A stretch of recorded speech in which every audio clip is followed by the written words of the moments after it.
I'm Paul, N2XF from Butner. Good evening, everybody. I'm Pat, KO4QLU, Durham. Steve, KZ1X, Chapel Hill. Marty, W4MY from Irwin, North Carolina. And Bob, W4TTX from Raleigh. Dan, KR4EB, Southwest Orange County. Boyd, KO4GJO from Hillsborough. Chip, KF4WBK, Chapel Hill. Jose, KD4JWF, Oxford. Bob, W4FK, Hillsborough. Karen, KD4YJZ, Eflin.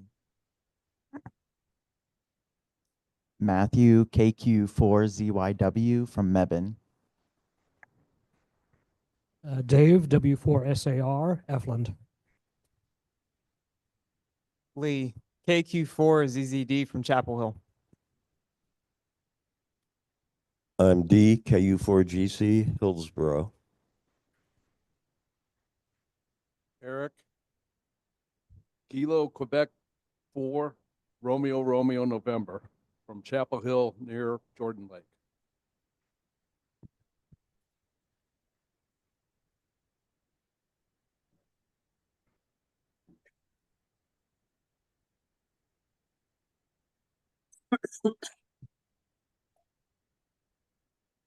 Brett, KN4QBZ. Wilson, W4BOH.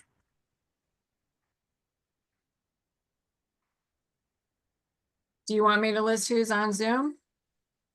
Yeah, if they're done with the room, that'd be great. Yeah, let's hear him.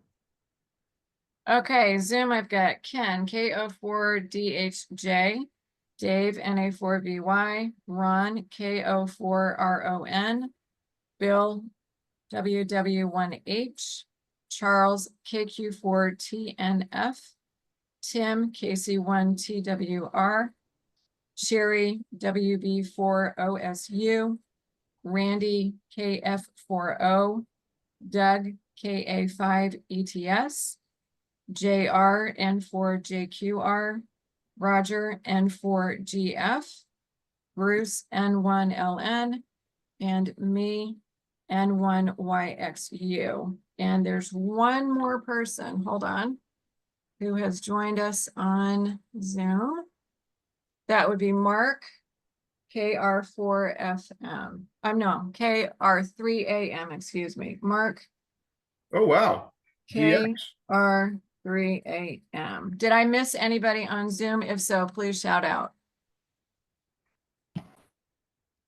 Okay. All right, fantastic. And thank you all for coming tonight. This should prove to be a very busy agenda, hopefully an enjoyable one with three main topics that we'll cover. Sorry that Lori and I are not able to be on site tonight, but let's use a word from 2020. In the abundance of caution, all you folks are familiar with that statement, right? Used to have to do with don't go anywhere because you might get COVID. Well, next Tuesday, I'm going to have my right knee replaced. A year ago, January, I had my left knee replaced. So in an abundance of caution, Lori has put me in a bubble now for the next week. So I'm pretty much going to hang around the house so I don't get exposed to anything and potentially have to cancel the surgery because that would move it out to April or May or beyond that, and which would not work with our summer schedule. So I apologize for not being there. Hopefully this will be an equally productive meeting by the two of us being at home. And we certainly have a huge attendance. So I thank everybody for that. Let me bring up the presentation here and start sharing it so you can see what the agenda looks like, and let me know when you have the ability to see it. We can see it. I can see it. Okay. So here's the agenda. We've already done the check-ins. Thank you, Boyd. You just heard my opening comments. So there are three main agenda topics tonight. First of all is a bylaw update, discussion and vote. And I'll get into more details on that on the next slide. With every January, we have election of officers and board members, and that will be the second agenda topic. And the third one, I hope will be, I don't know if it'll be the most fun, but it's something new that we haven't done before. We always talk about, gee, we've got a lot of new members or maybe existing members that are trying something new, and they might want to get some help or ask some questions. And how do we give them an audience, first of all, to ask those questions, and then secondly, how do we try to line up somebody to help them, or where do they get the information that they may need? So Ron, KO4RON, made a suggestion at the last board meeting. Why don't we turn show and tell, where somebody brings something already done, to bring something that they might be working on and need some help. So we all kind of agreed on a show and request. So, show us what you're doing, which may be just words, and request what kind of assistance you might need. And then we'll try to get you lined up with somebody, and that will be able to provide assistance, somebody or somebody's.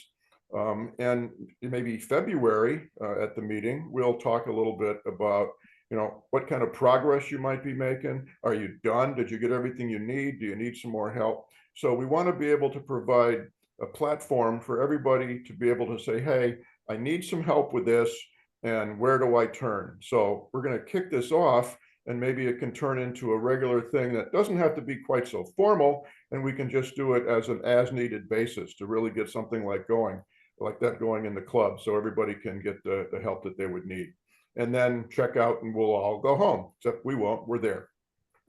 So first of all, bylaw discussion. What I would like to encourage, I think, is if there are questions as I go through and explain the changes, we can talk about them real time. I didn't tell Boyd this, but we might need a microphone floating around if somebody has some questions.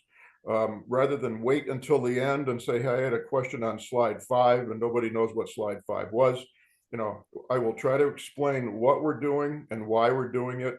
And I have mailed this out well in advance, probably 3 to 4 weeks in advance.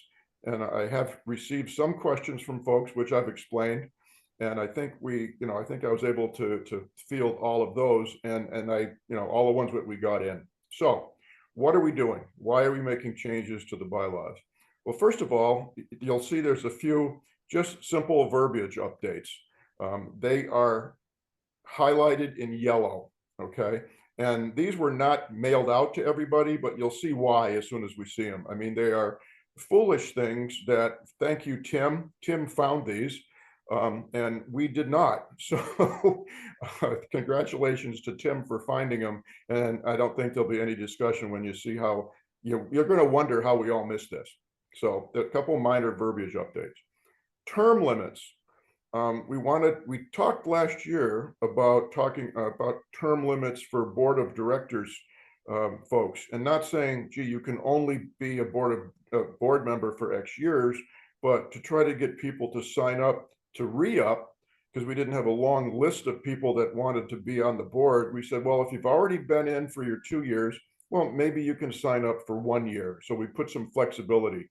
So we also want to include that for the officers. We want to talk about term limits, which may encourage people to want to run for the office, for the president, vice president, treasurer, or secretary, because those of you that have been in any of those offices know that, since there are no term limits and occasionally there's no waiting line for people, some folks like Dan has been the treasurer for over 20 years, and other people have been the president for very long. So you'll see that, and you should have already seen that when I mailed it out. And third, a clarification for the voting process. The bylaws were made years and years ago when the club was new and the club was small. And what we want to do is to put some more specificity around what do we really need in number of members present to have a valid vote, because we certainly can't depend on having half of all members voting, because we've got, as Dan said, we've got 116 members. Well, we're not going to have 116 members show up for a meeting so we can actually have a vote. So what we wanted to do was address the clarification for the voting process with some practicality.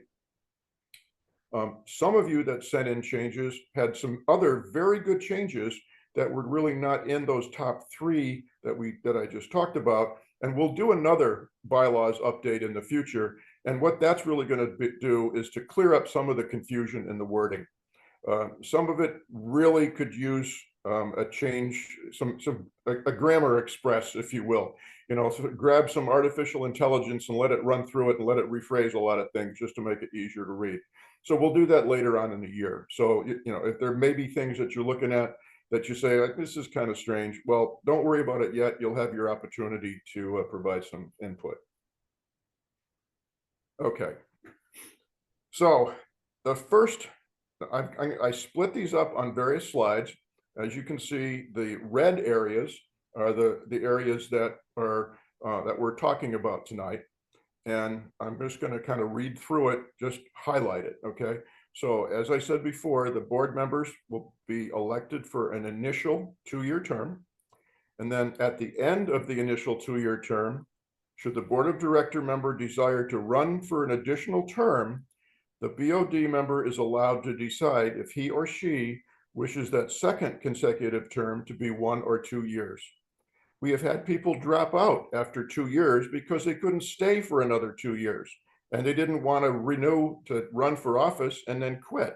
So this adds a little flexibility, and we have used that where other members have said, yeah, I can stay, but I can only stay for 1 more year. So this is 2 years for the initial term and 1 or 2 up to that board member. And you'll see that when we get to the election section for that board member to renew. And somebody wave a flag if somebody has questions, because I can't see the room. So I'm just going to go on to the next page. Okay, here's one of those yellow highlights. All officers and directors must hold a valid U.S. amateur license, is what it used to say. Well, now we've said FCC. Pretty obvious, pretty logical, so that was something I didn't send out, okay, because I didn't want to fill up your inboxes and make you think I was making a whole bunch of changes. Another thing that we have changed here, in the role of the vice president has always been to be a liaison with other clubs.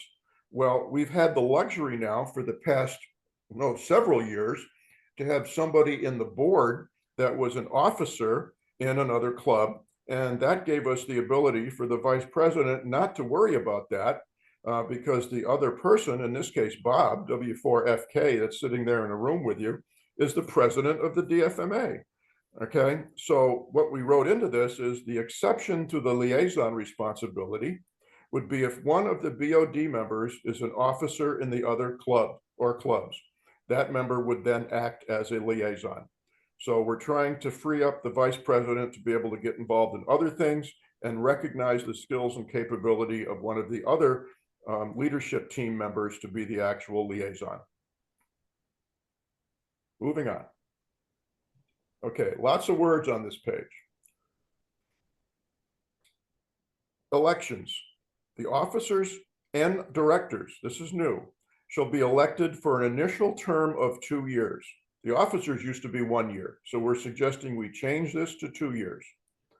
By a ballot of members in good standing, and in good standing means their dues are paid in full, and if you just heard from Dan, we're in great shape for that, and be present at the January meeting.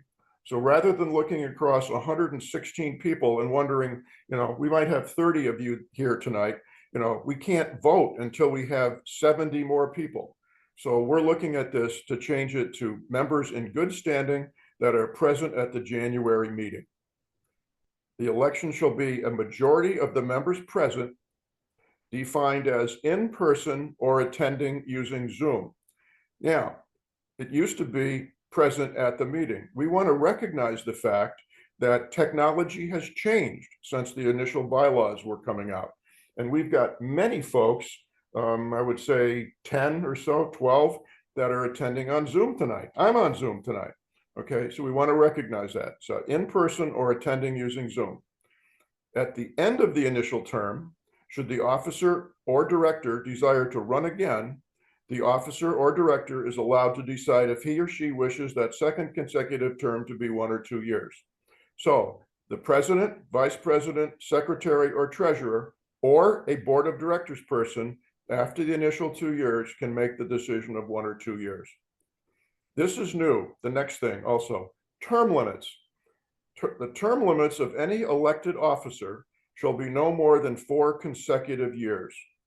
The directors may serve longer than 4 years if they desire.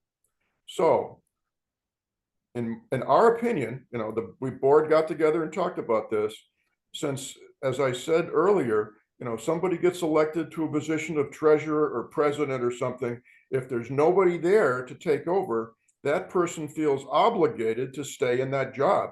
And we've had presidents in the club for 8 years, 9 years, Dan, a treasurer for 20 years. So we want to encourage new blood into the positions of your leadership team. And since by default, the people that get elected have to stay forever, we thought we might be able to encourage more people to come forward if they knew they did not have to serve until death.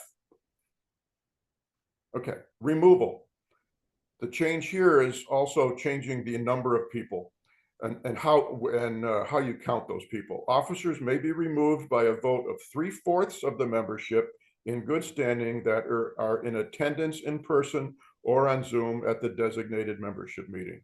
So the big change on this page is the definition of how many people are needed to vote and where they are. This is an attendance in person or on Zoom, and also the term limits for the board members and for the elected officers. Trying to open it up again so we can get more people to be interested. Membership.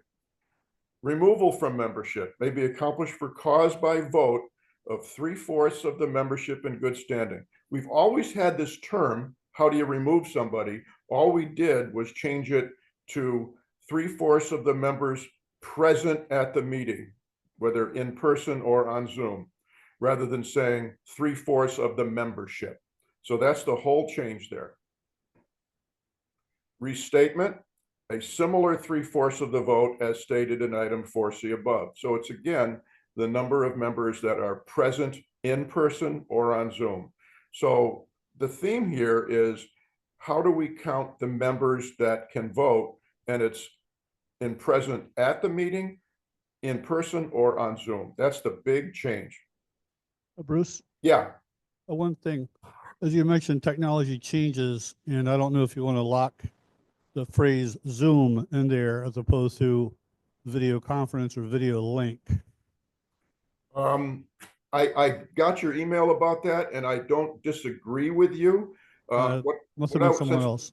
Since the only thing OCRA has ever used is Zoom, I wanted to leave that to Zoom now, but that's something we can look at the second time through, because we're all familiar with Zoom. And I don't want to get into a discussion right now about, well, what are the others? Do we need to list them? I agree with the technology differences and the availabilities, and let's look at that. I think April or May I've got kind of carved out as the second time. Does that work? Yeah, it works for me. I just, like I said, just make it more generic. Yep, I agree. Okay, item 5, bylaws. The bylaws may be amended at a regular meeting of the members by 2/3 of the vote of the members in good standing that are present at the meeting, whether attending in person or in Zoom. The discussion and/or notification of the requested bylaw change must be communicated a minimum of 2 weeks prior to holding the vote. So I sent this note out 3 or 4 weeks ago to make sure that everybody had that. Again, the early notification has always been there. We just wanted to make sure we bring that a minimum of 2 weeks. And I sent it out by mail, and I've also made the comments on a couple of the Saturday morning nets. Meetings. Here's another one, which was really good. I thank Tim for this. Regular meetings shall be held on the second Monday of each month. Well, we didn't have second Monday in there. So our club meetings have always been on the wrong date, according to the bylaws we've had in place forever. So we're going to fix that. Okay, so the club meeting shall be on the second Monday of the month at 7:30. The regular meetings place may change over the years based on the availability of facilities. And then the last item, number E, when a vote will be held at a membership meeting, the current OCRA president will communicate the topic and short description a minimum of 2 weeks in advance of when the vote will occur. This should give those interested in voting ample time to be available to vote. The vote will be passed when 2/3 of the membership in good standing that are in attendance in person or in Zoom at the membership meeting vote in favor of the topic presented. And finally, 2 more wording ones. Special interest groups. There was a typo in these areas. Instead of SIG, it was S1G in both cases. So I fixed that to SIG. So does anybody have any questions about any of these? Want me to go back to any of the pages? You mind going back one page? The vote, is this in a section that's specific to a particular type of vote? Because it says 2/3. I think generally it'd be 2/3 for a bylaws update, but generally would be simple majority for other things. So I wanted to make sure that you were doing what you intended there. You're correct. It's 2/3 for a bylaws. Yeah, let me just look at that. Yeah, it doesn't mention bylaws in the description.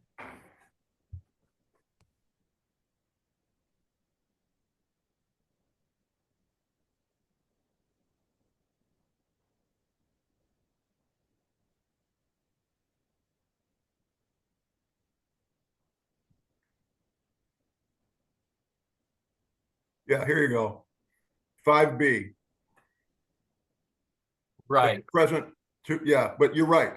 I can change those words, but that's bylaws. Okay. I will make that change to 6E. Hope that won't hopefully hold us up tonight. I will just correct it and send it out. Thank you, sir. Yes, sir. If nobody else has any questions, I would like to ask for somebody to make a motion so we can vote on these. I'm just going to go through and look, or we can do that right now on Zoom. If anybody has a question, just raise your hand. Raise hand using the application rather than your physical hand. Or either or. Okay. I move for a motion to vote. Anybody second that? And that was Bob, is that right? Second it. No, Bob moved for the motion, Ken moved to second it. Okay, Wilson, or who's running the camera? Lori, can you switch to the room instead of me Yes, being hold on one second. spotlighted? Yep. Okay, what we would like to know, hi Boyd. What we would like to know is, first of all, how many are in favor, by show of hands, how many are in favor of accepting the bylaws as written after I make that change and add in the word bylaws? Okay. In the room, how many are opposed? Okay, so the room is unanimous. Okay, and now let's go to Zoom. If we can do a gallery view on Zoom. Yeah, hold on. We can see it on Zoom. I mean, yeah. Okay, on Zoom, how many people on Zoom are in favor of accepting the bylaw changes as written with the exception of the change I've got to make? Okay, and how many are opposed? Okay, so I believe that's unanimous also. All right, thank you, everybody. I will get these updated. I will send them out, turn all the red to black. All right, and then we can get ready to fix some of the other verbiage things. And Ken, I'd like to thank you again for the detail that you sent me. And I'm sure some of the changes that you suggested we can get in the next one, because they are very important, but I just really wanted to focus on these 2 categories. So thank you in advance. Okay, let me get my mouse working here. Hang on.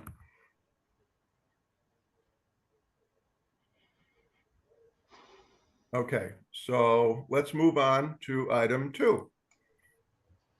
Am I sharing? Everybody see that? Yes.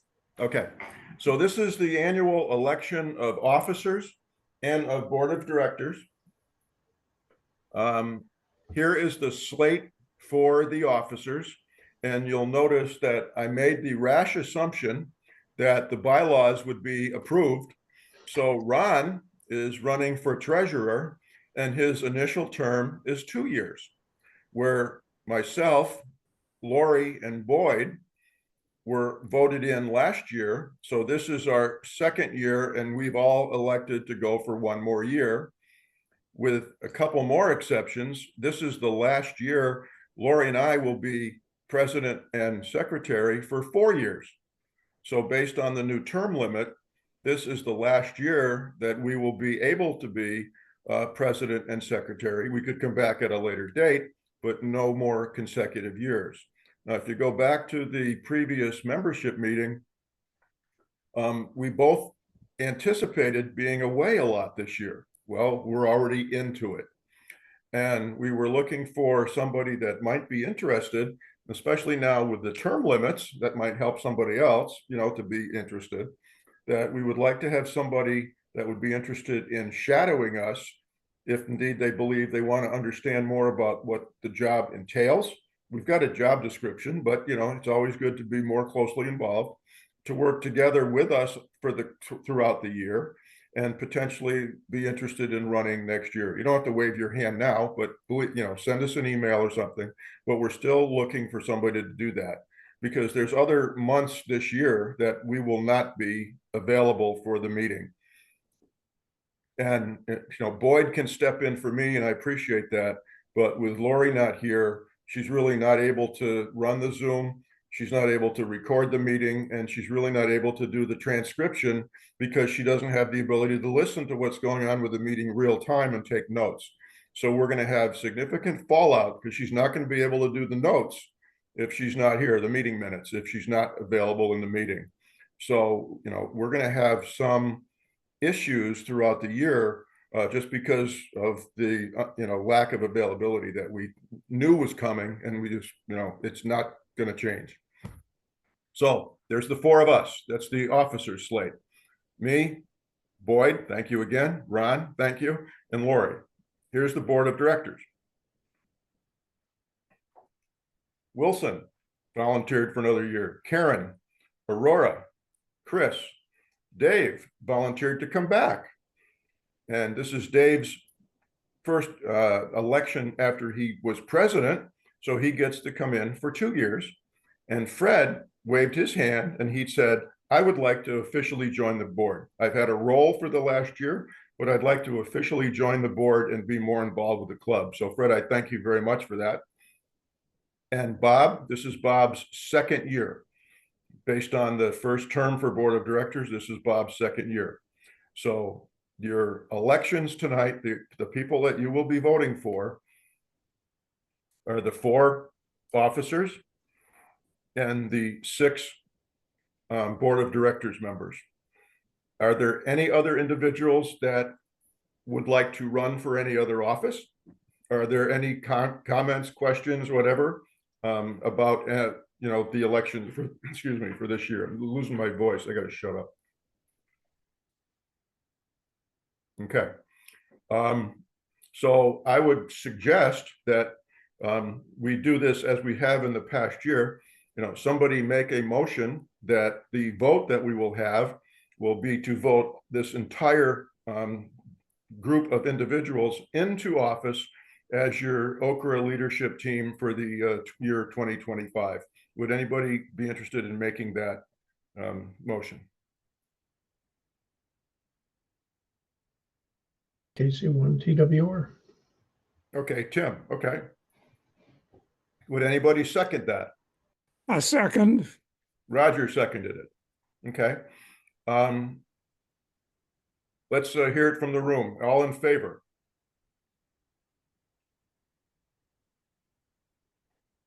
Let me spotlight the room real quick.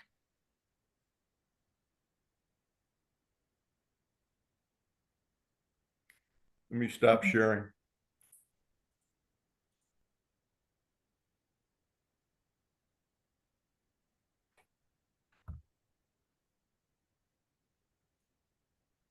Okay. Maybe show of hands. Yep, we got it now. Okay. Anybody opposed in the room? On Zoom, anybody, everybody in favor? Anybody opposed? Okay, congratulations, folks. We have all been elected unanimously from the group.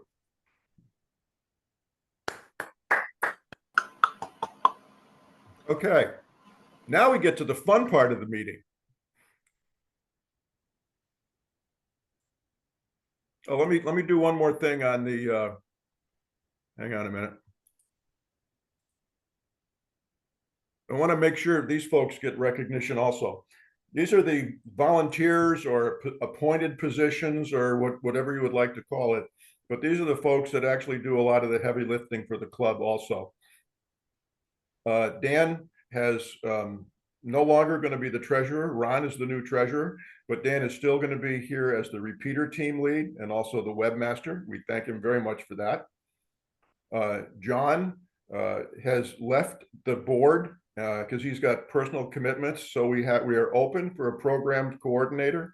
If anybody is interested in helping us put programs together and find people that would like to present to our club meetings, please let one of the leadership team folks know. Or if you have a good idea and you'd like to present something yourself, you know, if we get enough people that are interested in making presentations, you know, we won't need a program coordinator. We'll just need somebody to help us pull the presentations together. And I do a lot of that with that person. So, you know, we're looking for a program coordinator and people that would be interested in providing, presenting programs. Field day coordinator, Dave Snyder has volunteered again. Thank you, Dave. Ham pie lead, our Saturday technology group, Aurora has volunteered again, but she is going to be unavailable for a couple months, and she's looking for somebody to work with her. And I haven't checked with her to see if she has worked that out, but she's finishing up her dissertation, so we can soon call her Dr. Aurora. And so she's going to not be available on some Saturdays when the meetings are. She's got a lot of writing to do, and she definitely has to focus on that. But even so, she wants to stay involved in that. And she also wants to stay involved as our outreach coordinator. And you'll be hearing more from her about that, about some of the planned activities. Fred is going to continue to work with me on the emergency communication stuff. Net manager, Randy has volunteered to be our net manager. That doesn't mean Randy's always going to be the net control operator. So some of you folks have been net controls before or backup net control. Step forward. We need some people besides Randy and Doug and Bob to be net control folks. You know, a lot of you are on the nets on Saturday. All you got to do is read the script that is out on our webpage, jot down a few names and call signs. You can do it. You've done it before, or it's fun to do again. So thank you, Randy, for volunteering to do that, and you're doing a great job. And one of the changes in the bylaws, Bob is our DFMA liaison. And we don't really have a training coordinator. We do want to do more training this year. So that's something the board is working on. So these are the folks that are not in elected positions, but they really contribute a lot to what's going on within our club. Okay, now we're getting to the fun part, show and request. This is almost when I get to shut up. So what does show and request mean? We usually do show and tell. And as I explained earlier, what show and request actually means, but in the January meeting, each submitter will present their request.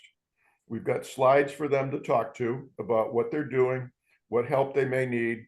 And we can ask, those of us in the audience can ask questions and answers for clarification to try to help understand what that person is asking for. And if maybe we'll be able to identify individuals that can provide assistance or would be willing to work with the person, with the requester, to try to help that person out and resolve whatever situation issue it is that they're trying to do. February, we would like to get an update. How did it go? Do you need help?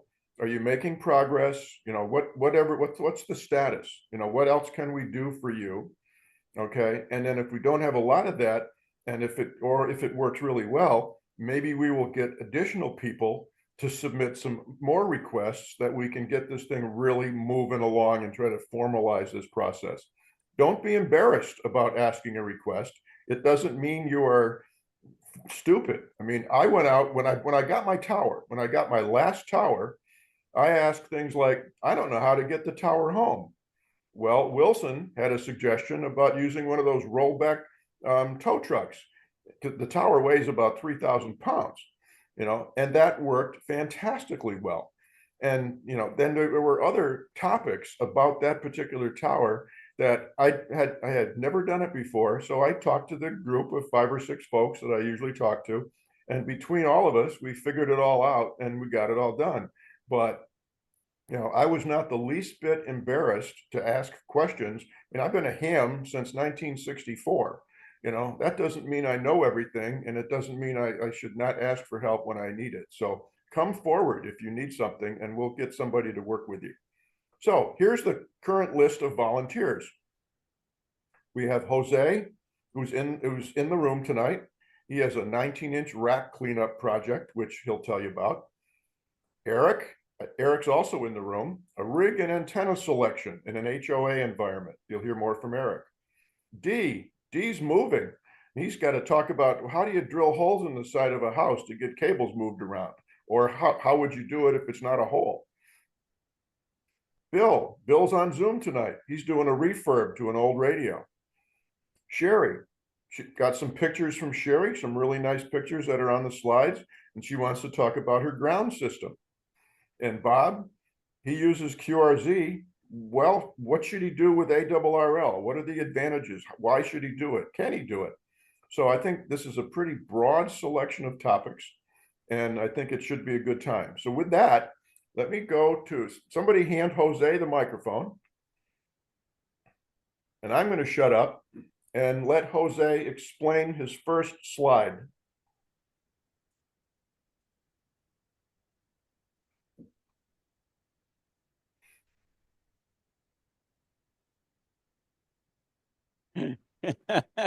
Well, I got the spray at the house. I'm going to spray my bag. So this is a actual transmitter side cabinet that I got hold of. It weighed like 150 pounds. Trying to bring him up the step. That was a monster by myself, but I did it. So one of the things I want to do is make it organized, make it more radio friendly, user friendly. So you notice everything I have right now, I just throw pieces of wood, whatever I was able to find as a shelf, because I have the 4800, a 480 sat radio. I have the Alinco for the 2 meters area. I have a Pactor modem. I have the laptop. Now it's basically a computer with a monitor. I have replaced the laptop so I can get more power on that one. And then I have all this system here, which is the Civil Air Patrol messaging system. That's the CODAR tuner with the CODAR transmitter and all the other stuff. And I want to make it nice, better. Right now, it's basically just thrown there. It's been working like that for over, I would say, 5 years now, 24/7, nonstop. I got a battery backup with the gate, AW gate or whatever they call it, go back and forth when the power go out. So it can at least keep me running for another 6 hours. Plus I have the T-Mobile, not T-Mobile, the what they call it now, the Spectrum system, the whole modem also in the backup battery system. In case the power go out, the modem is still working. So I can continue to do the messaging, because I do like 3 different type of messaging. I got WinkLink, I got the Civil Air Patrol, I got the Stay EOC messaging system there too. So I have to keep that sucker running. So what I needed is help. It's like, okay, it's time for me now to move up to the next level. The actual, you know, how to mount the radios, how to organize it, how to get the wire on the side. If you're familiar with this cabinet, there are holes everywhere that you can mount all kind of different racking system to it or whatever. So that's what I'm looking for. What is the best solution? I want to separate all the radios. They have their own shelf, if you want to call them. So it can be their own specific dedicated shelving. So I was like, okay, which one I'm gonna use? So I use the face mounting. Do I use just the platforms, just to sit on top?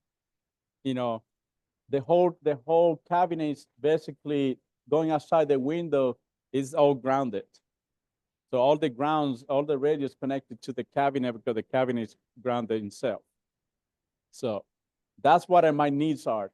What type of shelf of bracking and brackets I need to get so I can start making it nicer, and then have to connect, the back end. But the back end right now, is just put it to the side, put ziploc ties so I can get the cables away. But sometimes I need to get to the back, and I realize, oh, I didn't mark the cables. So now I have to go route each one of them, take the ziploc ties off, and figure out which one I did or didn't do it. So that's basically my project now, is to make the whole cabinet more presentable, more professional. So every system is grounded individually within their own shelving section and routing the cables in the back. So let me jump in here. So I asked Jose if he would mind if we brought some type of a solution to the meeting. Just as an example, we were going to use him as an example of this is his request. And then he and I talked about, well, what solution, where might you go to look for a solution? What are some of the options you could use for a solution? So this is an eye test, okay? But Jose, you want to explain what we did here, Jose, or you want me to do it? No, go ahead and go for it. Okay, so based on Jose's explanation, it sounded to me like, okay, he wants a way to mount his equipment. So, rule one of the internet age, we're talking about, technology. Bob wants me to add things to other than Zoom. Well, so Google is your friend. So I went out and Googled, while Jose and I were talking, I went out and Googled 19-inch rack mounting shelves or 19-inch rack mounting options. And I don't expect you to be able to see those because it's a small picture up in front of you, but there's a whole bunch of different ones. And there's even one right here that's only $19. Okay, now if you got 20 radios, okay, that's $400, but this is pretty big and you might be able to put 2 radios on that. Jose, I know another guy in the room that you might want to talk to is Dan. Dan has a 19-inch rack in his garage and it has some shelving stuff in it. So you might have some solutions to talk to somebody right there in the room. So this is something available on Google as an option. And then Jose talked about cable management. Well, I used to be a data center design and manager, okay, an operational manager. And we had 19-inch racks everywhere. So I went in and said, okay, Google, show me some 19-inch rack cable management options. Well, this is a small slice of what's available, but some of these are pretty cheap. Like this one here is $9, okay? But you may not need to buy this stuff. You might be able to fabricate it yourself, but it gives you a way to route your wiring and manage the wires in the back of that rack. So it probably is a combination of some type of shelving unit and some type of off-the-shelf wire management that might be able to address Jose's request. So that's the way we hope this works. Somebody has a request, somebody brings a proposal, the requester and the person with the proposal work together and maybe they come to a solution. Jose, you want to jump back in here? Yep. So that when he presented this to me, I was like, all this year I've been doing camera systems in my warehouses. We use POEs, we use all the cabling, and I never thought in my mind, the same process I use at the DCs, which is basically miles of Cat5 and 6 everywhere and trying to connect different switches and trying to set up all this camera system that I have, which I had like 400 of them. I realized that, sometimes basic doesn't click in your head when you're doing it somewhere else. And then when you're trying to make it in your own house, your mind just go crazy. So when he showed me all these items, I was like, duh. So that's why this is important about the show and request.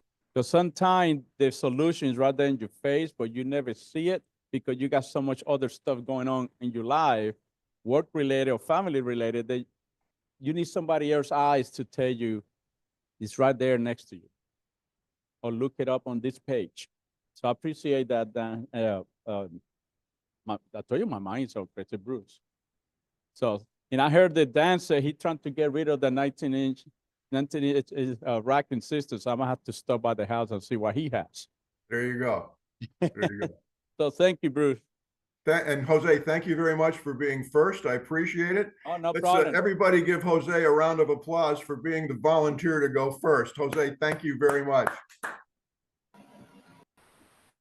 Okay, next up on the list, Eric, KQ4RRN. Eric, I think you're in the room there.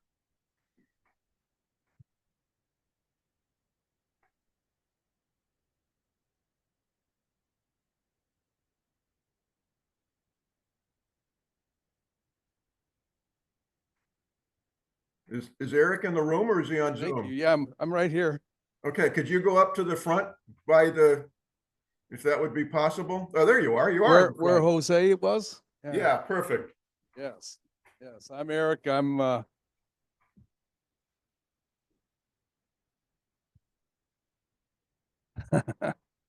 good. So I'm an entry level, just got my technician and general license this year. I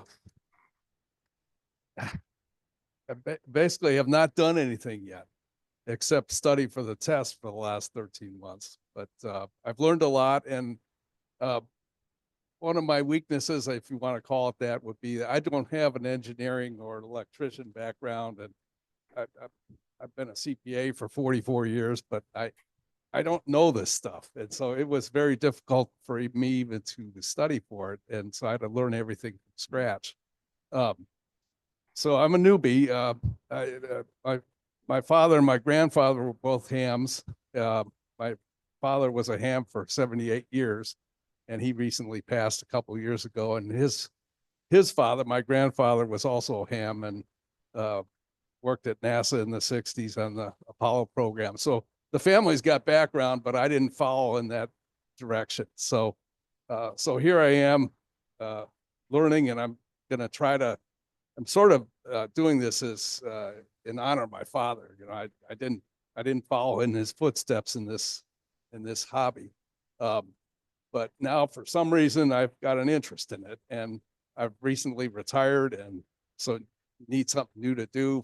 My wife told me find some new stuff to do. My old hobbies I can't do anymore for physical reasons.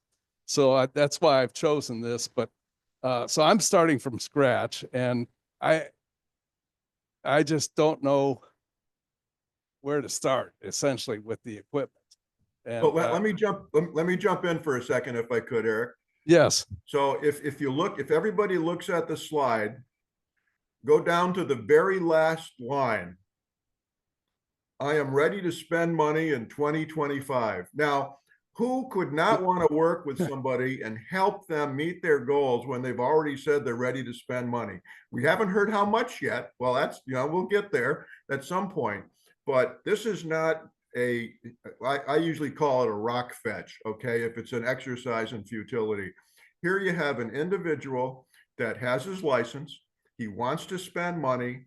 He's new to the hobby, and he'd really like some of us that have had experience with what he's looking for here under the desired capabilities. There's got to be some folks that were in this particular situation or are familiar enough with what the capabilities are Eric's looking for to say, yeah, I'd really like to give you some help. Hey, why don't you come on over to my house and look what I've got? Or I've got one in my car even. It's a bigger rig in the car that you might be able to use at home. And help him do some consulting work with him. Excuse me, Eric, run through your required capabilities there, and maybe we'll get, we don't need somebody to stand up right now and say, yeah, I'd like to help you, but we can certainly do this after the fact. but you know, these items 1 through 5 are what Eric is looking for some help with, and he's ready to go buy right now, which is fun. Yeah, that's the good news, I guess. But I don't want to make a big mistake or, you know, have to redo. And, you know, the marketing to me is in the QST magazine, all the stuff you could buy. Do you need it all? You know, what fits with what, that kind of thing. So it's all been very confusing. So I just haven't done anything yet, but I would like to start simple, obviously. I don't want to get into anything too complicated, but and then sort of gradually scale up over the next couple of years. So one thing I've learned, all I have is I do have this little handheld, and it's real good at receiving even inside my home, in my office. I live a couple miles away from the new repeater at the Northeast Park. That I even listened to Dan trying to test it the one day. But these little handhelds, this one I haven't tried transmitting. One time I tried it, and I think the signal was just too weak from inside the home to reach anything. But I can listen to a lot of stuff, so that's where I'm at right now. So I would like to get a desktop. I think those desktops, like a 7300 with the waterfall, that looks pretty interesting to me. And it seems like these desktops they've come a long way over the years, I'm sure. And but I don't know which one to buy. You know, they all seem to have their focus in terms of what they have to offer. And then the question is, after I've selected one of those, what additional equipment do I need to hook up with that? And obviously the last part is the antenna. You know, what sort of, seems to me that there's different antennas for UHF and VHF and HF, and you know, so I've got to make a selection there because the antenna is going to be a challenge, obviously. So I'd like to start simple and then go from there and figure out the antenna. We do live in a neighborhood that has an HOA, and antennas are outlawed under the covenants, which I don't think that's constitutional personally, but that's I don't know of any other antennas in our neighborhood, but I can deal with that with the HOA, and I think a lot of it depends on. I think what they mean is they don't want 50-foot towers in the backyard. Yeah, so. Yeah, and maybe get a flagpole and put it within the flagpole. I saw that idea, and that looked interesting to me. But so basically, I need help. That's why I'm standing here. So, yes.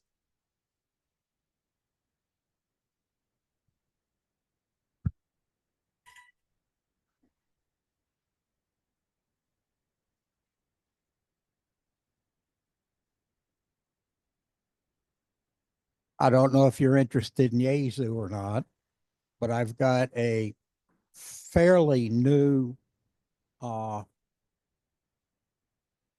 can't remember what number it is, but it's the one that's comparable to the ICOM 7300. I also have a VHF, UHF.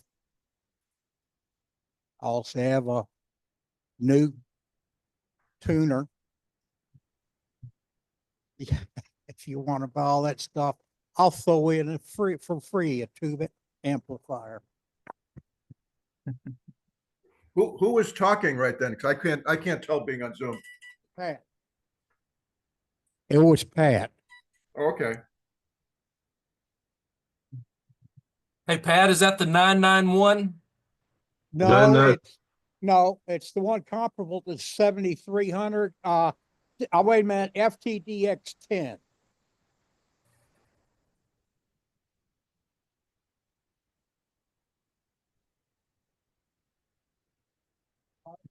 That's basically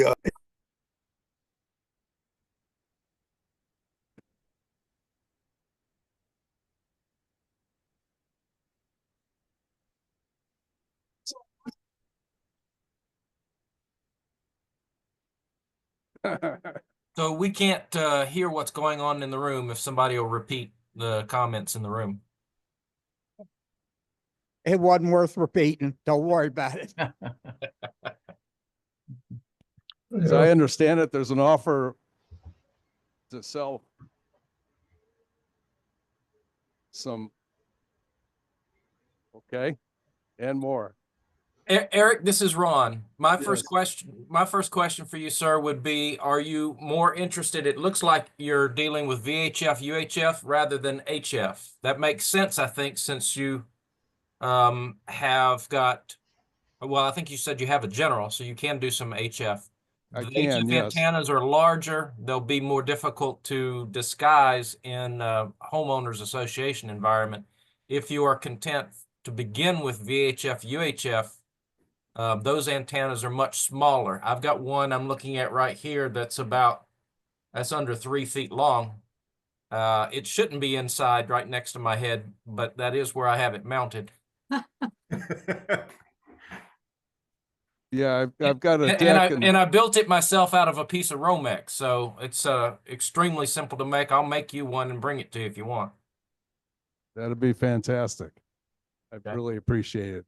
But yeah, that smaller is better. I've got a deck in the back. I could put it on the deck and the railing there. Something like that, I think would work. Yes. To the people on Zoom, I just sent Eric's email address in a chat. So everybody on Zoom that has talked about wanting to get in touch with him, Eric, you've got some people on Zoom that are interested in helping you with your HOA problems. So you got people that are coming forward. And I would say, if there's anybody in the room, get their name and email address and start having some conversations. I think you might not be too far away from some proposals and solutions. I was gonna say, this is Chip, KF4WBK. The old Yaesu FT 8900 does 440, 2 meters, 6 meters, and 10 meters. And you can pick those up for about $300, and it's a great radio. That would be a good idea, because with a tech license, you can work all of those bands. I've got the general now, but I haven't done anything with it. So Okay. I got the general in last month. Okay. Congrats. Yeah, and actually from that test, there's 2 other gentlemen here that were there at that test. So I think that's yeah, it was here back in December 14th. So yeah, you were there. Yeah, you were there. So that's yeah, you got 3 newbies in the room here. So okay, that's very good. Okay.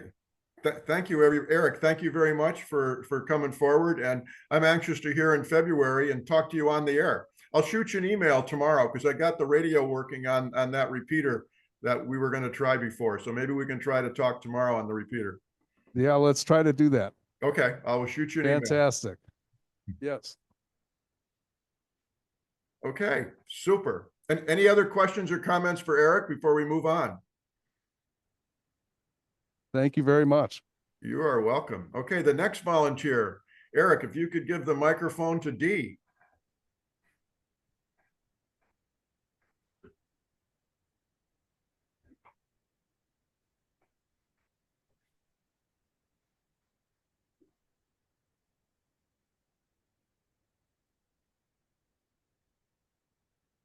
All right, let's see what it says here. I mean, I've seen it before, but it's been a while. Can you turn the camera a little more? Yeah. All right. So there you go. I started out with a fairly general question, which most of you will encounter or will have encountered, which is antennas are usually outside and your radio's inside. So how do you make the connection? And I've worked mostly with brick veneer kind of situations, and I have my own solutions that seem to work, but I wanted to hear from others. But now moving to a house that has a stucco finish, and I know nothing about stucco buildings, but in New Mexico, that's everything is stucco, you know? And I think basically they're wood frame houses and then some kind of coating somehow, but I don't even know that for detail. So if anybody has any experience in dealing with getting your cables in and out, then I'd be very interested in that. Also, some of the things to remember, obviously, if you ever want to sell the house, you want to minimize what you do or make it reversible mostly. You don't want to install things so that water runs into the, cable and follows your cable into the house. But there are minor tricks there. But anybody with stucco experience in particular, but I'm also interested in any other clever ideas in solving this problem, which almost every ham encounters unless you stick to the UHF, VHF. So that's basically the question. Okay. Well, they're pillow, they're mostly plastic. I don't know what they're made out of.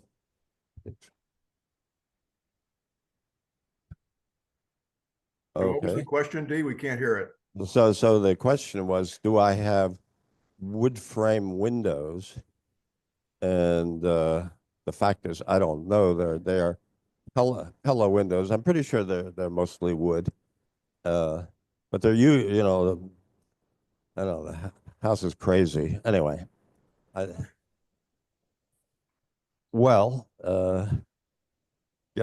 get started. Usually it depends on whether I do both UHF, VHF, and HF through the same opening or not. And I'm really gotten started, so we'll see. But like if the hole's big enough, then that's solved, Yeah.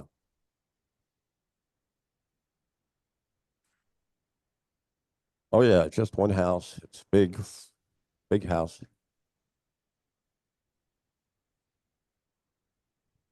No, okay. I'm sorry. This is this. What do we got here? Yeah.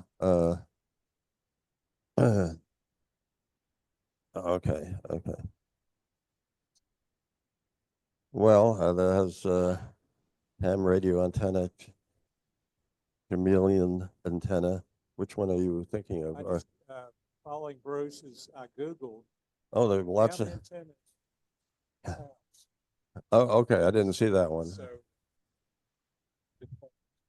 We can't hear Dan. Okay. I followed Bruce's advice and Googled into ham antennas into stucco house, and there's a huge slew of hits there. The other thing, just having lived in California for periods of time, stucco type housing out in the West and how they're constructed is rare to hear, but I'm sure there's a lot of hams out in your area, and as you go west, who've dealt with this problem.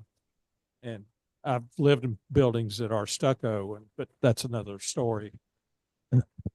We don't live far from the president of the OCRA club, so and I'm a member. I've been told family membership, but I haven't met him yet. Or maybe I have. Anyway, so the problem with the Google approach is, why have meetings if everybody's just going to go to Google? I want to, get a little bit of. So D, are you offering plane tickets so we can come out and help you? Well, sure, as long as you pay for them. As long as we. Oh, okay. Indeed, there are dorm window pass-throughs that are sold where it reduces the coax down to almost like a flat cable for about a foot, just enough to get through the window. I have seen those, and in fact, I have one, but this assumes the typical vertical sliding window, and I don't know if they really do that good a job. I've seen some homemade versions that totally failed because I don't know what was wrong. D, hang on one second. Lori, could you spotlight Dave Belk? And Dave, could you hold that up once Lori gets you spotlighted? Yeah, that's the kind of thing. And but again, they depend on, you know, windows that you raise up and down. These are various picture windows and I don't know. Well, you know, Oh, yeah, whatever. cat window, yeah. Yeah. What kind of That works. windows do you have out there, D? Pardon? What's the style of the windows that you do have? Well, they're mostly, the house is almost all windows, which is insane, but lots of picture windows and then crank out windows opening this way or that way. None of them slide, if that's what you want to know. Okay, yeah, they're not double hung. No They're double hung windows. Got it. No. okay. All right. Looks like drilling is your option, but yeah. Okay. Well, thank you, Dee, and thank you, Dan, for going off to Google. Okay, the next volunteer. Hold on, Chip here. Okay, go ahead, Chip. Wanted to give a warning from something that happened to me. Don't leave your windows in a state where they're not fully closed and you don't have the grill in front of them. We had a bat sneak into our house that way, and it was an ugly experience. Yuck. For the benefit of those of you that did not see what Dave was holding up, Dave, could you explain what you actually had there? Yeah, sure. It's this is made by MFJ. It's a window panel, and basically what it's got is it's got a bunch of you know, the SO 239 connectors there, and it's also got terminations for if you want to use open wire for your ground path, and you know, it's all tied together with a metal panel. Now, MFJ made these things, but you can make your own. I mean, all you really need is a piece of wood, and you can buy the connectors and drill through the wood, and you know, use some metal to tie it all together. I mean, that's what I have in my house, is that I've got a facsimile of this, but you know, where I did a homebrew version, but you know, they are available commercially. Yeah. Excellent. But you know, you have to have a window that you can open. You know, it has to be a double hung to do it. Sometimes people will use the PVC, the vinyl trim boards, stack a couple of those up. Helps with preventing rot issues. Right. Yeah, that would work too. If you do end up drilling a hole through the wall, one thing you could do is drill the hole either behind an existing plant or plant something there, so that if you go to sell a house, they're not going to notice the fact that there's a hole that's been capped at that point behind the plant. Another person on Zoom suggested that if you have AT&T run fiber or any of the, you know, whoever's running various cables into your house, use the same hole.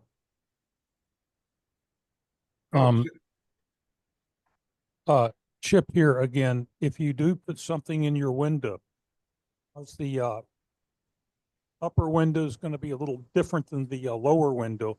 That area must be sealed off. You must put something in there to make sure critters can't get through it.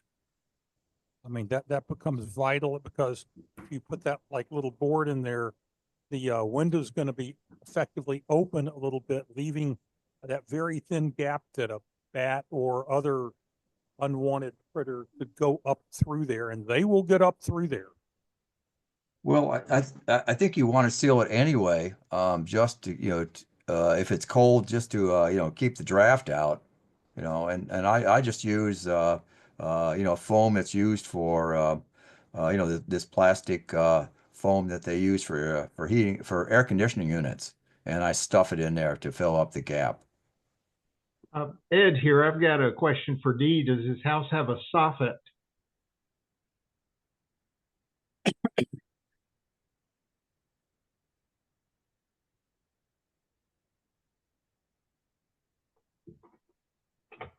That's how I got cables into my house. going up through the soffit. Didn't have to go through the wall. And then it's in the attic, and then you have to get it in through an interior wall, but you don't have to deal with exterior drilling.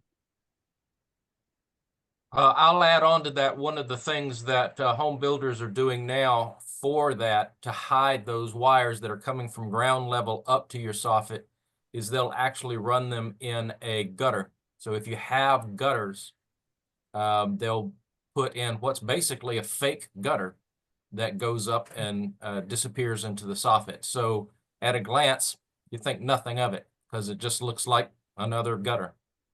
That's a great Yeah, idea. or you can go behind a real gutter. Sure. Tuck it in behind it. Okay. If we thank you, everybody. Dee, great suggestion or great request rather, and I think you've got some suggestions. And what we need to do is maybe rent a bus and all travel out to New Mexico and have a weekend project sometime. Sounds like fun. Everybody, bring your drills. Okay, if we could move on. Bill is on Zoom tonight. And Bill is working on a radio that Wilson may have a few of. I don't know.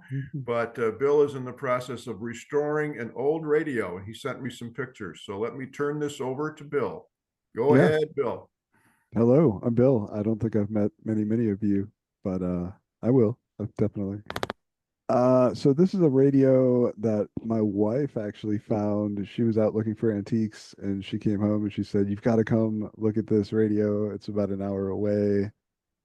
And I'm like, "All right, well, let's go. Why don't you just bring it home?" Right. So I went out there and looked at it. This woman had it in her family basically her entire life. Her grandfather, great grandfather, had it. Right. That's all she could really tell me about it. So I got it. It was beautiful. And I did what anybody would do. I brought it home. I put it on my shelf and I looked at it. I said, "That's a good looking radio." I did that a couple more times. Every day I'd look at it and be like, "Man, that is nice." And it finally got to me, like, what am I going to do with this thing on the shelf? And so I decided to open it up and I had no idea what I was looking at. I wound up getting a couple books from the 20s, and there's like labels on these transformers in the middle that say Acme, and that was the only identifying mark. So I was able to find some Acme books and started trying to figure it out.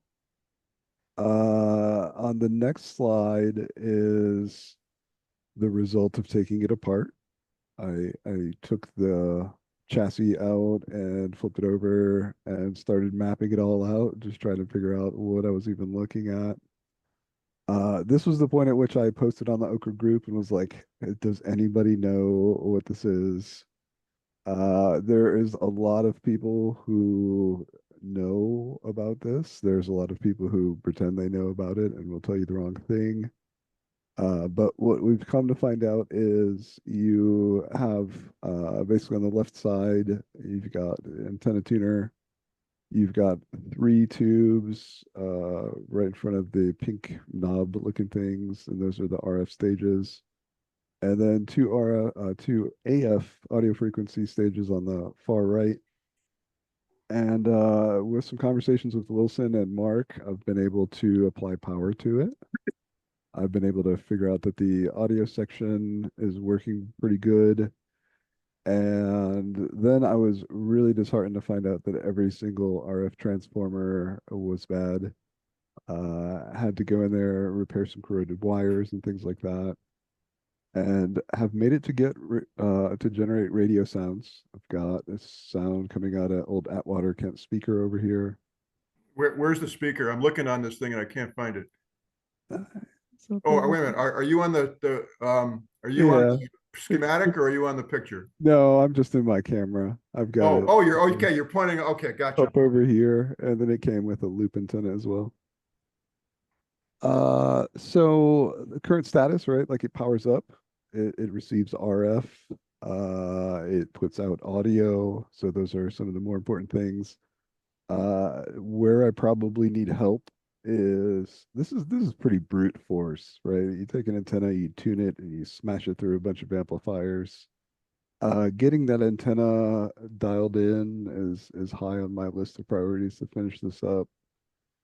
And then there's a lot of techniques here. If anybody knows about the techniques involved in some of this stuff, I want to learn more. Right? This radio is built on a piece of wood with hand bent wires, and you take apart the coils in it and you look at the workmanship of some of the stuff that went into this. Like, it's important to keep this kind of stuff alive. So those are kind of the points where I'm at with this project. And I guess any questions? Well, there's only one person in the room that I think has worked on anything of this age, and I think you've talked to him. Yeah. Yeah, a couple of every time I have an obscure radio with a problem, I wind up talking to Wilson. Wilson, any comments? I've been trying to hide. We had some nice chats and made some progress. Bill, I don't have anything new except we need a really detailed, good schematic of the front end there. I think it's probably a regenerative detector. I have never seen these transformers. The first two label audio, for those who are paying attention, they're not IF transformers. They're broadband RF transformers. And I don't know if they're supposed to be contribute voltage gain or not, but they are band pass in different parts of the broadcast band. So between them, they basically form a filter between the first tube, which is the detector, and I believe regenerative detector, and these amplifiers where the transformers are. And then the thing with the diamond on it is the detector, which we understand pretty well.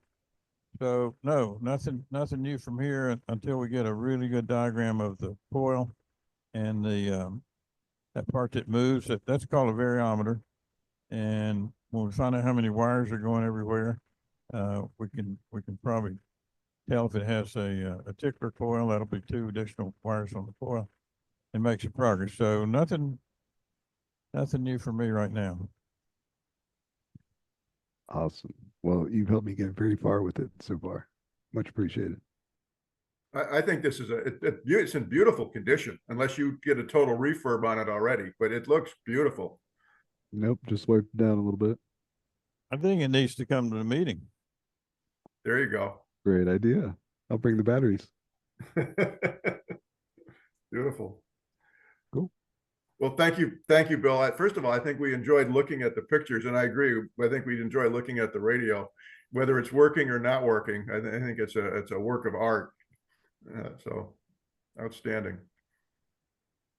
Anybody have any other questions for Bill, or has anybody got one of these at home that, or a schematic for it on their shelf? Sorry, Bill. Okay, let's move on to our next requester. And it's Miss Sherry. And Sherry is on Zoom this evening, and Lori just spotlighted her. And right off the bat, Sherry, I see you have a demonstration for D if he had double hung windows. Right. Yes. Right. That's true. Floor is yours, ma'am. Okay. This should be really basic for me. And for some reason it's not. And I've had my license for running on a decade now. I've got my radio and my amplifier, and they're going to one of those batteries that you see there, either the gray one or the black one. I use them interchangeably. And then I have a wire going from one of them out to the pass-through, that MFJ pass-through for my window. And on the outside, you can see in the very first, the middle and first picture, it's hooked to one of the bolts. And then there's a ground wire going down to the ground rod it's buried. And I need to know if I've done any of this right. What else do I need to do? I know that there's a way, you're supposed to ground your station, your actual radio, but I don't know how to do this. I don't know. So help.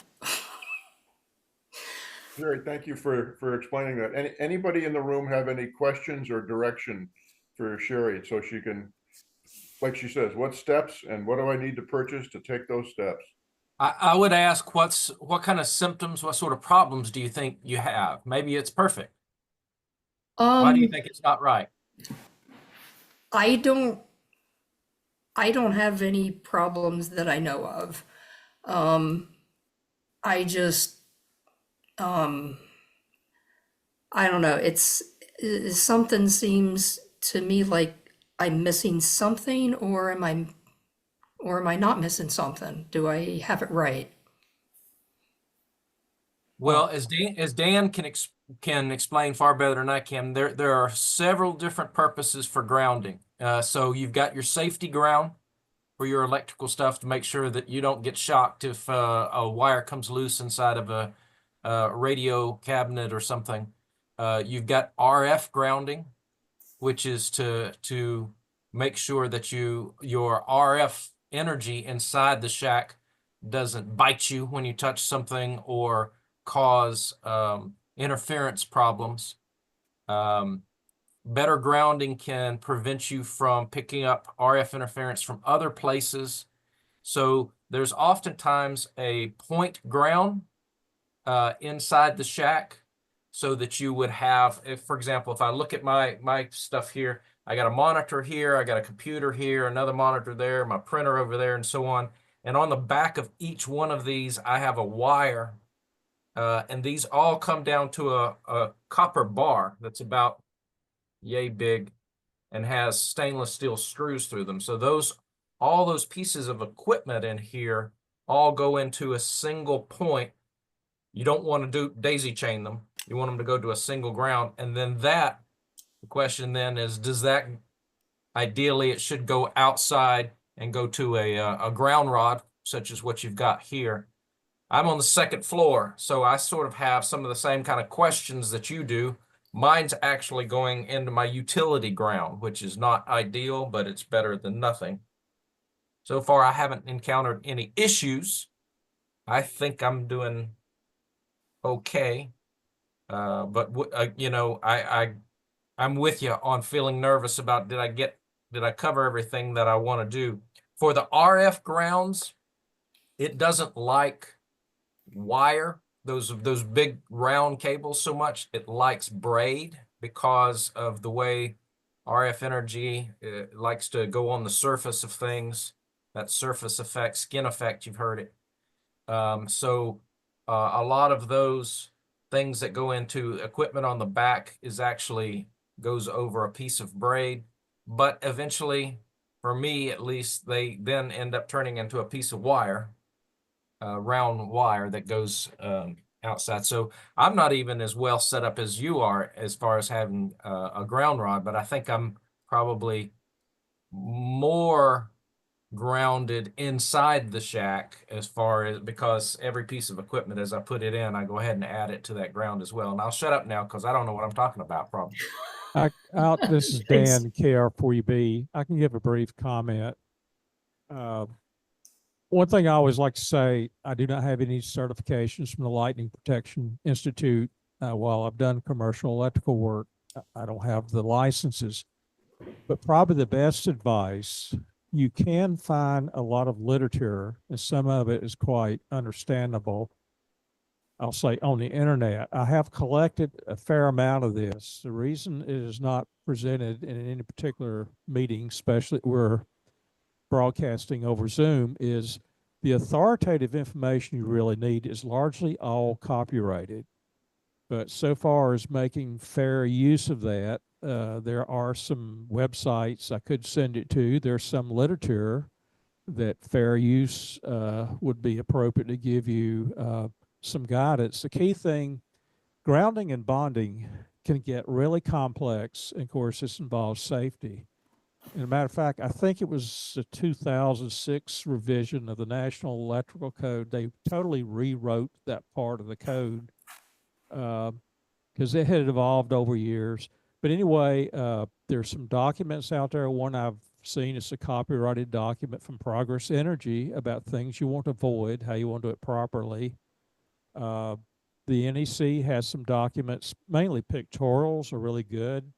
Trying to understand this in words can get complicated, but if you can see a good diagram of what you ought to be doing, and there are some out there, and I will say I can send you some copies I've found for fair use to take a look at. Yeah, that'd be great. Thanks. I think Charles has his hand up. He's got a comment maybe for you, Sherry. Okay. And this is more towards Ron and Carol for UB. Like the second picture here, the feed through, I see that a grounding wire is going to the main unit, which all the wires are going through. But my total fear is lightning. And it's just because I've had, when I was a teenager, young and dumb, got struck indirectly twice. And so I have a healthy fear of lightning. And my theory is God plays baseball and I'm on my second strike. So, but this picture here, my question is, would it be wise to put lightning arresters on the coax going in, even though it's hitting that same panel? I was wondering, shouldn't that have its own copper going to that same ground rod? Again, this can get complicated. A diagram will help you a lot. I mean, so far as even lightning arresters, you could, I mean, obviously at the point of entry into the house, it should be the first barrier. Again, I'll say this is an opinion, what I've read. But if you've got a long loop of wire inside your house to get to your radio, one problem that can develop, and this is one of the Progress Energy diagrams I've seen on the internet, explains this so beautifully. If you've got an AC powered radio, and of course that means its power is coming from your service entrance panel, and there's a ground rod there, and then it may go the electrical wire, and you get to your radio power supply, maybe 20, 30, 40, 50 feet running through your house. And then you put an antenna onto that same radio, and particularly if you say, well, I've got that grounded to a ground rod outside of right in the ground, like for example where she shows, and it is not bonded to the same grounding system that your AC power comes in, you've just placed that radio between two separate grounding circuits, and it will be the fuse that blows when you get a lightning strike. And it doesn't have to hit the house or close by, just the magnetic field that comes from the lightning strike. The statistical average current light strike from literature is about 18,000 amps. So the magnetic field from that is quite strong. And if you're wiring in your house, say for your AC, and your wiring for your antenna comes in through a separate path, and that makes a loop, that's a perfect antenna that magnetic field will cut across. And that's where in some cases you need a second barrier protection right at the radio equipment. You don't always have to have that, but your conditions may dictate. Again, this can get complicated, and the best thing let me to some literature that will help you. Let me ask you a question, Dan, and I appreciate everybody's conversation here. So for Sherry to move forward, this is a very hard subject for me to even talk about or provide any kind of suggestion on, because I'm no expert either. I've done the best I can, but I haven't been hit twice, Charles, but I don't want to be hit once. Lightning scares the hell out of me too. And grounding, I hate to get anything wrong or to give somebody bad advice. Because then I'd feel responsible and when somebody's trying to help. So let me tell you what I think I've heard tonight. Dan is going to send some links or some documentation to Sherry that is should be probably inclusive of some type of grounding pictures that would be understandable. Something like that, Dan, explanations. Correct, and from credible agencies that has Okay. developed this material, not Yeah. from me, is from credible sources. Again, this is a serious subject from a safety and property protection. Yeah. So my answer to all this is, okay, here are some credible data from a national electric, from the NFPA who writes the fire code, or here's some diagrams from a power company. This actually got a very good diagram of how you ought to do it. And then you are responsible for what you decide to do in your own home. You have to So take let me give an example here, Sherry. So I've got a bunch of towers here, and by no means am I saying this is right, okay? This is just, again, what I have done. I've got a bunch of towers here. Each tower has a minimum of 3 ground rods. So there are each tower has 3 legs. So each leg is directly connected to a ground rod. Each tower also has underground copper that brings all of those towers into one central point, much like Ron does in his house. That central point then goes over to the little house next to the little house I built next to our house, where all the cables go into the house, where there's another ground rod, and it's connected to there, and that's connected to the house ground. And then each piece of wire I've got coming into the house, all the coax, the rotor cables, everything has a polyphaser lightning arrestor on it, which are all connected to the same grounds. All of the equipment in the shack, much like Ron said, has braided wire going to a giant copper pipe across the back of my desk that goes to the same ground. And when we have a chance of a storm, I disconnect everything. Don't I trust my ground system? So Sherry, to be very concrete, the things that would make me more jealous of your system, number one, it looks like you're not using utilities power for running it. Is that correct? That is correct. Yay, one whole problem gone. I'm jealous of that.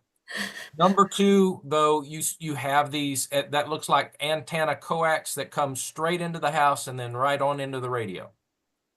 If something happens there, yeah, on the outside of my house, I would personally like to see those 2 coax cables going into a metal plate with a socket on it, and then that tied by a heavy piece of wire over to that ground rod, so that the external conductors on that coax were grounded before, rather than coming into my house and then trying to find their ground. I want them to go straight to the ground before they get in the house. Well, what about the internal conductor? That's what that polyphaser is for. So the polyphaser, I don't know if you know what a lightning, are you familiar with how a lightning arrestor works? I've seen them before, so I would just put it at the end of the coax before it comes in. Yeah, right? so when you go into that piece of metal that's on a post that's got a wire going to your ground rod, it has got a couple of holes in it where you screw these adapters, these protectors into that. Yeah. Okay? Yeah. And there's a little wire on them as well. So that little wire is actually connected indirectly to the center conductor, because if lightning hits that thing, it's going to come down both conductors. It's going to come down the braid on the outside, great, but it's also going to come down that central conductor. And so what they do is inside that barrel, there is a little capsule with a gas in it. And it is attached to the central conductor, and it's attached to the case of the barrel. Generally, they're isolated from one another. Most of the time, they're isolated from one another. But if the electricity, the voltage on that central conductor gets high enough, it will turn that gas into a plasma, which has very, very little resistance. And so the power that's trying to come in and burn up your house will instead jump to that capsule, jump to the outer case of that barrel connector, and then find its way along those wires back to down to your ground rod. You're still going to Can get I some make a power in there. suggestion? Can I make a suggestion? Because this is getting pretty complicated. What if, and this is a question for you, Sherry, and I'm gonna, what if some of us with suggestions send you pictures or so information about products we're talking about, like Ron and his polyphaser, and I've got a thing here that barrel connectors that coax can screw into, and get stuff in your hand so you can at least look at it. You may not yet know what to do with it, but at least you can look at it. And then it almost sounds like another conversation, and maybe a couple folks come over and do a walkthrough with you, so they can point at the products, explain how they would be implemented, and whether or not it's something that would be a suggestion. Again, doing something might make it better, but again, lightning is strange stuff. You cannot, eliminate it from being a problem. Right. I think that sounds great, Bruce. So, Ron, you've got some suggestions. Dan has some suggestions. I've got some. I know Steve is in the room. Steve and Dan probably have the best grounding of any of us on anything they've got. Steve, if you'd be willing to, put a couple of emails together with some words or products, items that, in an installation like Sherry's got, to improve what she's doing. And then, then we can take the next step. Does that sound reasonable to everybody I just named? Yes. Okay. Everybody just doesn't want. Everybody wants to be sure we're not going to get sued by you if something. Exactly. That's part of it.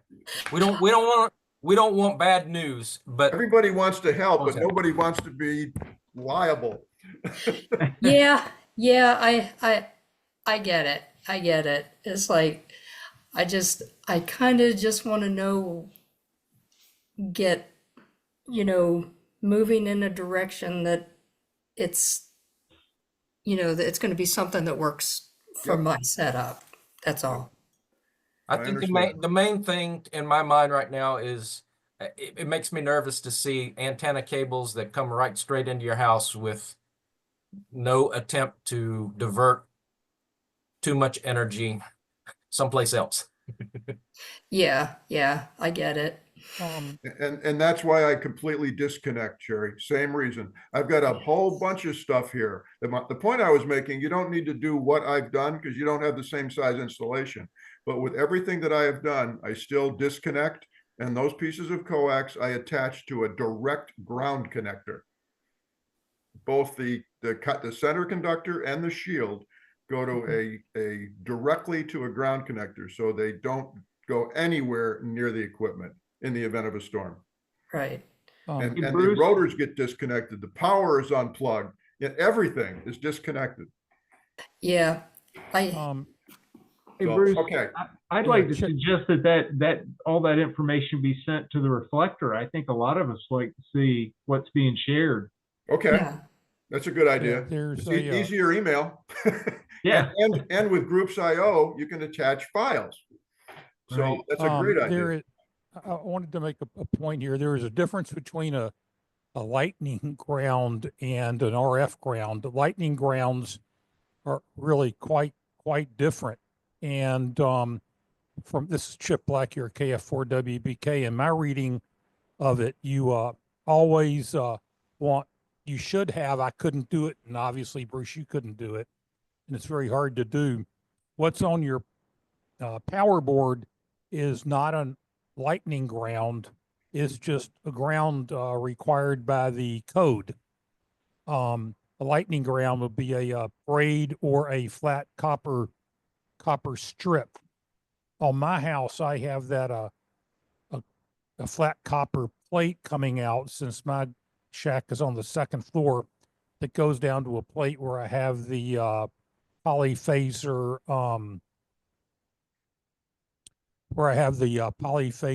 lightning arrestor, and then going up to my ham shack.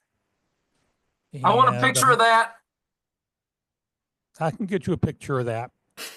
But I also read that if you really want good lightning protection, that everything, your power, your phone, your internet, all should come in through a single point. Your wires, everything. I don't know how practical that is, but they really should come in. So your power should have a lightning arrestor on it on the same connection. Your ham radio antennas should have the same connection. Everything should come in through the same place. I don't know how practical that is, but that's what I've read. Yeah. And also you should avoid on lightning grounds curves with have a radius of less than 8 inches.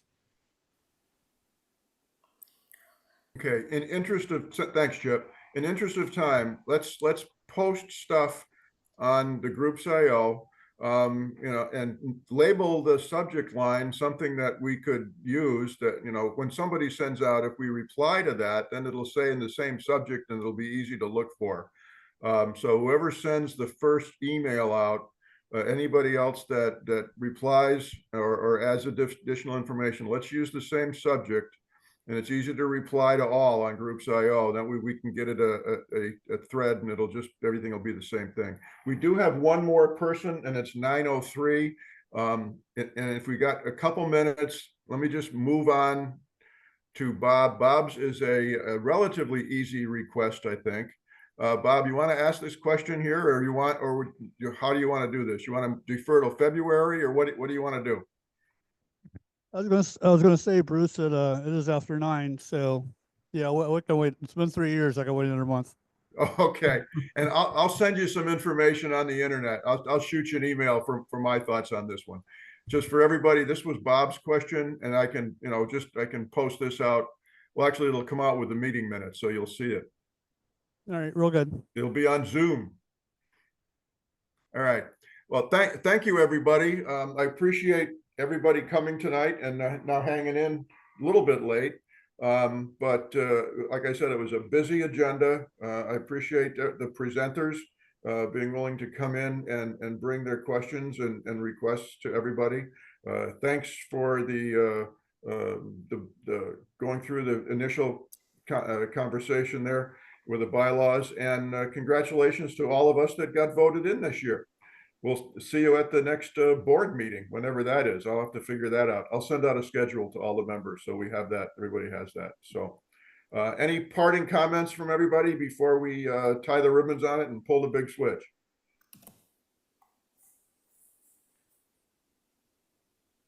Okay, it is quiet. Thank you all. I'm going to shut down and join the evening. Drive safely.